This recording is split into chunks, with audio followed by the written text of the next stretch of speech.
Now we are going to talk about management of an acute asthmatic patient.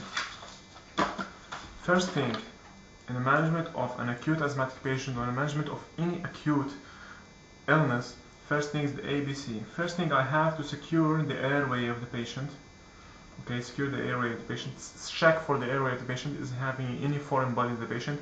I have to check is the patient breathing spontaneously or not. Is the patient breathing spontaneously or not? And I have to get IV access, as I might need to draw some investigations. Okay, and I might have to need to give any drugs in case the patient might collapse, and IV access would be difficult and a central line might be needed. So this is the main issues that we should start in any acute illness.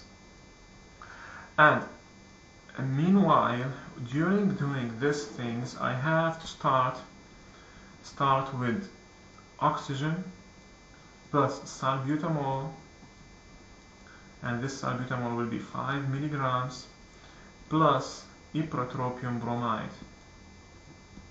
0.5 milligram, of course, nebulize it. So first thing, I will check the airway of the patient, the breathing, the circulation, and we get IV access, and will give him oxygen. Of course, I will sit the patient up. I will give him oxygen and salbutamol and ipratropium bromide, nebulize it. Okay, and I will give him IV hydrocortisone.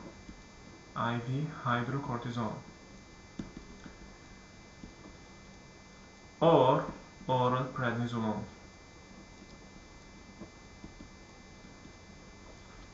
Now let's review. When I check the airway, the breathing, the circulation, I will start this treatment. Meanwhile, I have to check the vital signs of the patient, and I have to assess the severity of the attack. And I have to exclude. Okay, I will assess the severity of the attack, and I will call for help, so other person do a chest X-ray to exclude another things other than asthma. Okay, the patient has a history of asthma. Okay, the patient is asthmatic and he is wheezing, but he might be suffering another illness. Okay, he might have an acute exacerbation of COPD.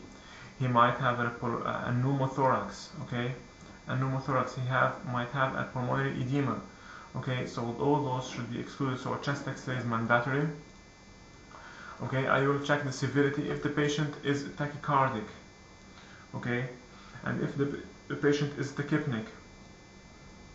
Okay, if the patient can't complete a sentence in one breath. Okay, and I will measure his peak expiratory flow. If his peak expiratory flow is 50% or less, 50% or equal, okay, to 50%. So this indicates that is an acute severe asthmatic attack, and this management is in its place. Okay, so assessment of severity is very important. So first thing, you have to check the vital signs. Tachypneic patient, tachycardic patient, okay, patient who can't complete one sentence by one breath, okay, and the patient, and you measure the peak expiratory flow meter, and his peak expiratory flow meter is less than 15%. So this patient needs prompt management, and this treatment is indicated 100%. Okay, so this is an acute severe asthmatic attack. How I can know that this is a life-threatening attack, life-threatening, in which IV hydrocortisone will be needed, definitely, and even other drugs. This can be assessed if the patient has a silent chest, okay, if he has cyanosis, if the patient is confused, okay, if his CO2 instead of being low, it's normal, okay, because the patient is tachypneic, so his CO2 is normal. So this is not going with it. So this means that his respiratory effort decreased. So this is life-threatening. Okay, other things include comatose patient. Okay, if his PaO2 is less than partial oxygen pressure in the blood is less than 60%, okay, 60 millimeter mercury, okay, So those and if the peak respiratory flow meter, with all this the peak respiratory meter less than 50%. Okay, so this indicates this is a life-threatening attack.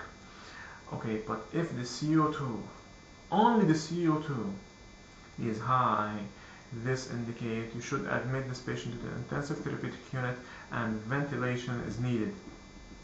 Okay, so let's review.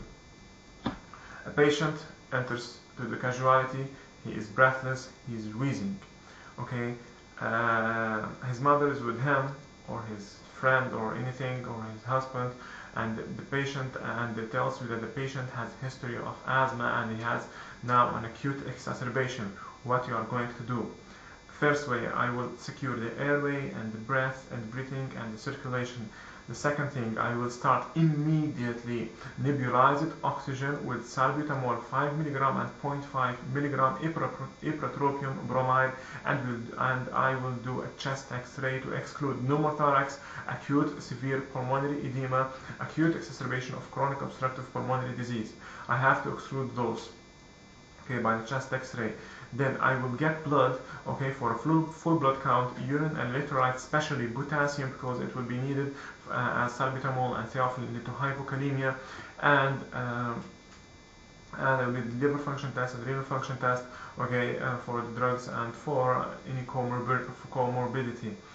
And I will monitor his, and then I will start checking his vital signs. Okay, I have immediately start, and this has to be done. Not only me, I have to call for help, because all those things have to be done in the meantime, in the same time with each other.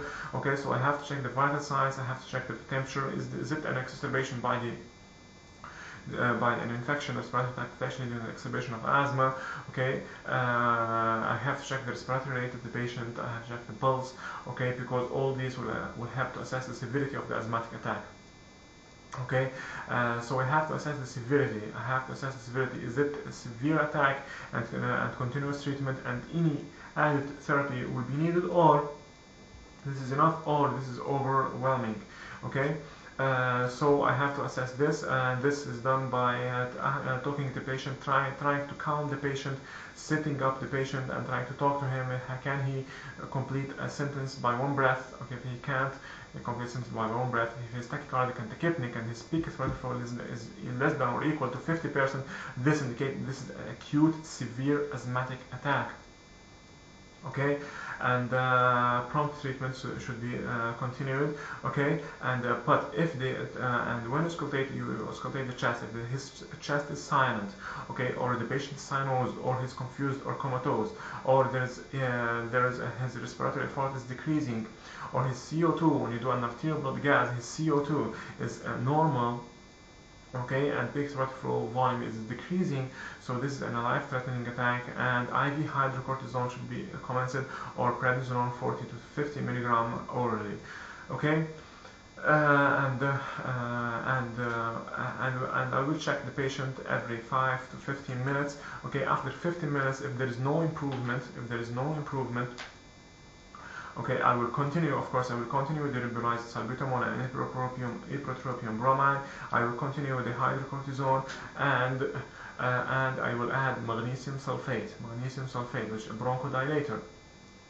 Okay, even aminophylline would have to be started, but before you start aminophylline, you have to check with the patient. Has he been given any treatment prior to coming to the casualty?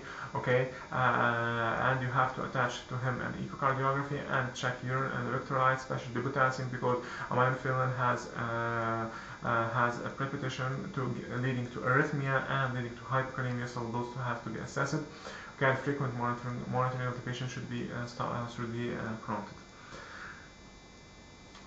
If the patient is improving, I will start giving the salbutamol, salbutamol every 4 hours, and decrease the dose of aminophylline, titrated gradually, and prompt monitoring should be frequently done. Okay, so that's the treatment of an acute severe asthmatic attack.